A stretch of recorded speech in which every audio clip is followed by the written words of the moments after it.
अस्सलाम वालेकुम viewers, welcome to Gulnaz cuisine. उम्मीद है आप सब खैरियत से होंगे। तो आज मेरे किचन में जो है वो स्पेशल मुझे रिक्वेस्ट आई है कि बड़ी ईद की जो है वो आमद हो रही है और जो है वो अब कुछ जो है वो स्पेशल सी मीट की रेसिपीज़ बनाई जाएं। तो मैं आज बना रही हूँ निहारी की रेसिपी, बहुत ही स्पेशल निहारी जो कमर्शियल लेवल पे हम लोग बड़े बड़े रेस्टोरेंट्स में खाते हैं। तो वही फ्लेवर बल्कि उससे ज़्यादा अच्छा फ्लेवर आपको मिलेगा अगर आप मेरी रेसिपी को फॉलो करेंगे और वीडियो को पूरा देखिएगा और अच्छे तरीके से जो है वो सारे स्टेप्स फॉलो कीजिएगा। तो इंशाल्लाह ज़बरदस्त रेसिपी तैयार होगी, ज़बरदस्त निहारी तैयार होगी। तो करते हैं अपनी स्टार्ट रेसिपी को।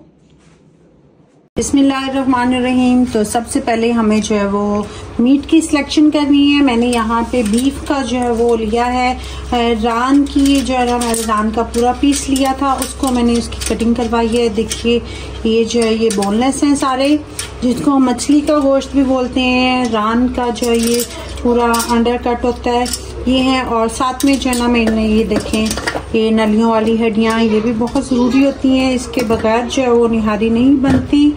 और ये देखिए ये दूसरी बोन्स हैं, ठीक है। ये सारी जो है ना ये मैंने एक ही जगह स्टार्ट करनी है। और दूसरी बात है व्यूअर्स कि आप लोगों ने जब इसको वॉश करना है तो अच्छे तरीके से इनके ऊपर वो जो कसाइयाँ कसाब की जो होती हैं मुड्डियाँ होती हैं, क्या होता है उनके जो रह जाते हैं लकड़ी के रेशे वगैरह, उसको हमने अच्छे तरीके से साफ करना है। और दूसरी बात है इन पे छोटे छोटे जो बोन्स के पीसेस होते हैं ना, वो आप लोगों ने लाजमी रिमूव करने हैं। उससे ये कि हमारी ग्रेवी जो बनती है उसमें जहाँ पे छोटे छोटे पीसेस आते हैं, मुंह में आ जाते हैं, बाइट में आते हैं, तो वो सारा मज़ा जो है वो किरकिरा कर देते हैं। तो मेक श्योर कि आप लोगों ने गोश्त को अच्छे तरीके से वॉश कर लिया है। तो अब पहले हम गोश्त को पकना रखते हैं, उसके बाद जो है वो हम इसका मसाला बनाएंगे। तो इसको ये देखिए मैंने एक खुला पतीला ले लिया है जिसमें हमें इसको पकाने के लिए रखना है काफी देर के लिए। अच्छा व्यूअर्स, एक और ऑप्शन है, आप लोग इसको प्रेशर कुकर में मत बनाइएगा अगर आपके पास टाइम है। तो अगर अर्जेंट आपको तैयार करनी है निहारी, कोई गेस्ट आ रहे हैं और आपके पास टाइम शॉर्ट है, तो आप लोग चांस लीजिएगा कि आप लोग प्रेशर कुकर में इसको रखें। अदरवाइज आप जो है वो कभी भी जो है वो प्रेशर कुकर में इसको मत तैयार करें, क्योंकि जो टेस्ट आपको इसमें ज्यादा देर पके हुए का मिलेगा वो आपको प्रेशर कुकर में नहीं मिलेगा। ये टोटल मेरे पास विद बोन्स जो है वो पूरा, यानी कि विद बोन्स और विद मीट जो है पूरा पैकेज 2.5 kg का है। तो इस हवाले से हम जो है इसमें अब पानी ऐड करेंगे। पानी भी हमें इतना रखना है कि जब कोई गल जाए, पक जाए, तो उसके बाद जितना पानी बचे उसी में हमने ग्रेवी तैयार करनी है निहारी की। ये देखिए मैंने तकरीबन 3 लीटर के करीब इसमें पानी डाल दिया है।